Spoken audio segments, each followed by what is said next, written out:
I've had rotator cuff injuries. I've torn my supraspinatus, I've separated both my AC joints before, so for that reason I don't go all the way down. You'll notice that I don't go all the way up either, and you'll notice Dana doesn't.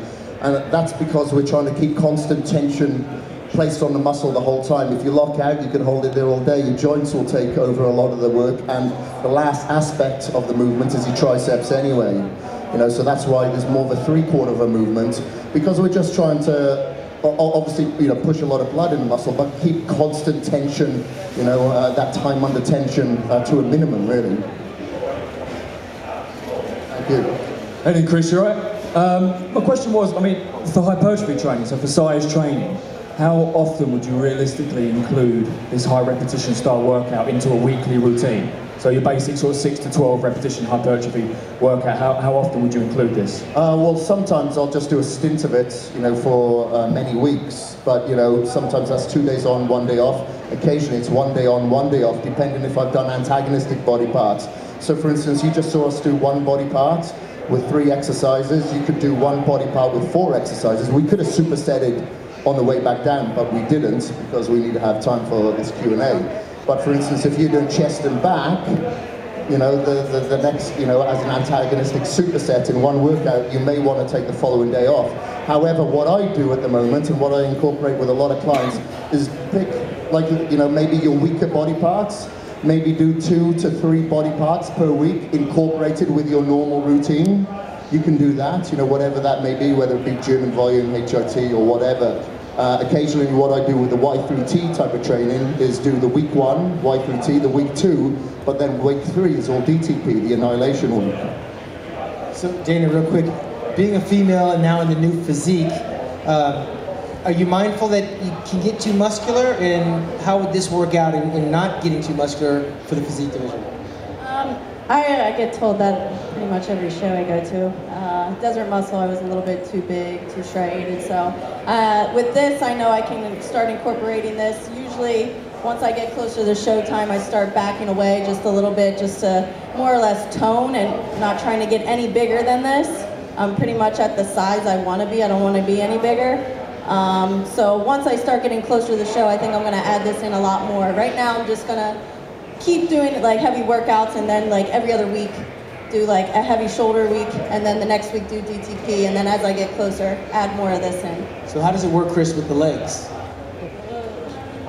It sounds painful. Yeah, we haven't done legs yet. Legs, yeah, that's nasty. You know, you do generally throw up, especially with me living in India at the moment, with the combination with the heat and leg training. Very often I'm throwing up after legs. But, you know, for instance, we can do leg press. You could do a single exercise where you could start off with your feet lower down the platform and closer together, you know, going down the repetition range, and then when you're going back up, feet at the top of the platform, wider apart. But then, of course, you know, you can do isolation supersets where you could just do that on the way down, but then on the way back up from 10 to 50, you could superset leg extensions with hamstring curls, going back and forth like that. But I found absolutely, you know, a lot of people say you cannot get overall development from one single exercise, or maybe if that placement is the same, but if you change and vary your foot placement and the stress and load where your mind-muscle connection focuses, you know, to incorporate those muscle fibers, you can get overall development. Got any other questions?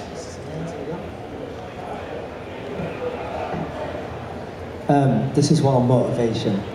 Do you know when you're doing your workout, and what do you think? I know you roll your eyes to the top of your head when you're pressing, yeah?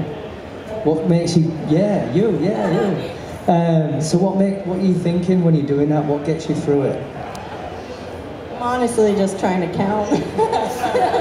I don't get usually anything upper body, I don't go past 15, so just trying to make sure I get all the numbers in. So I don't ever work out in front of groups of people, so normally I'm looking at the mirror.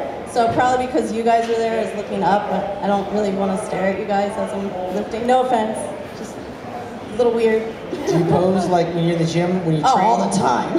Do you watch my Instagram? Can you hit a few shots for us? Anybody want to see Dana hit a few shots? Yeah, man. There you go.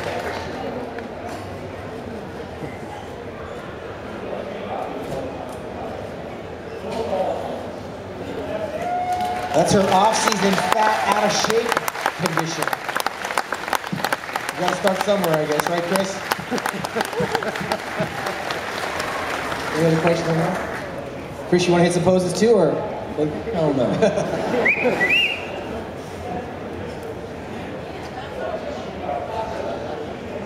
Afternoon. Personal fan of the DTP leg session. It's brutal.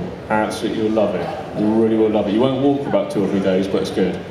My question to Chris. With Imperfect Intruder, are you going to do like a combination with the Hustle Standard at all? I do like a... I wouldn't put that to him because he's at a much higher level to me, so I wouldn't want to offend him by asking if he'd want to collaborate with me. I'll ask. But I would obviously be open to it if I could sing. Yeah.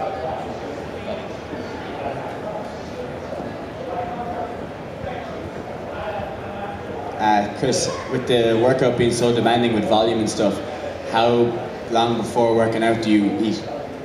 What, sorry? How long before you get in the gym do you eat to avoid obviously getting sick? I can digest quite easily, so I can pretty much eat and train straight away.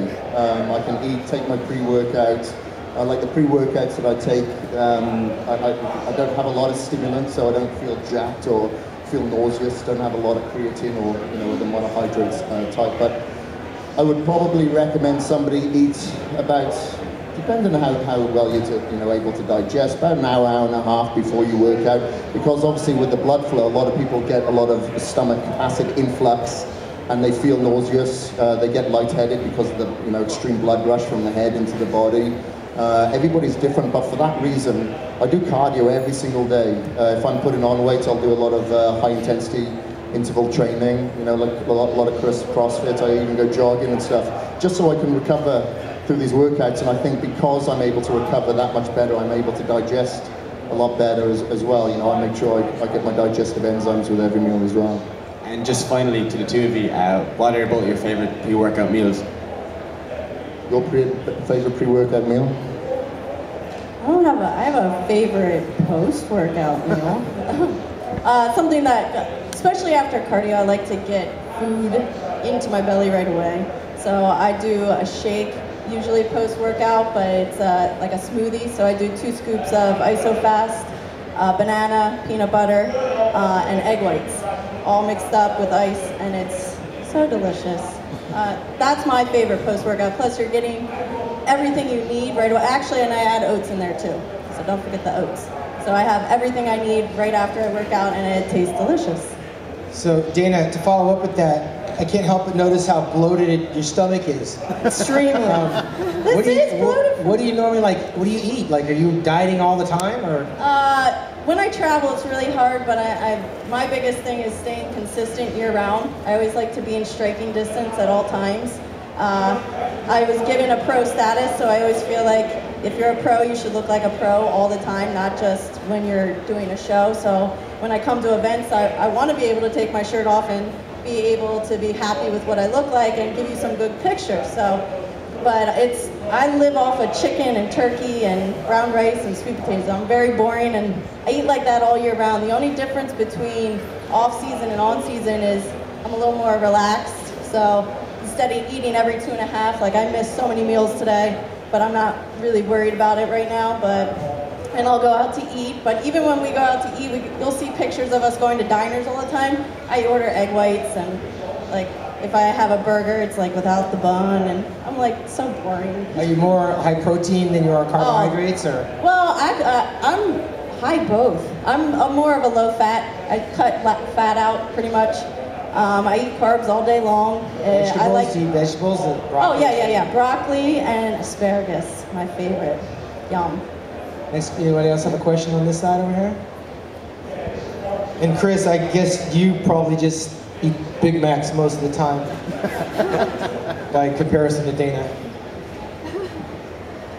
This is a question for Chris. I was just wondering how you incorporate DTP with your calf workout.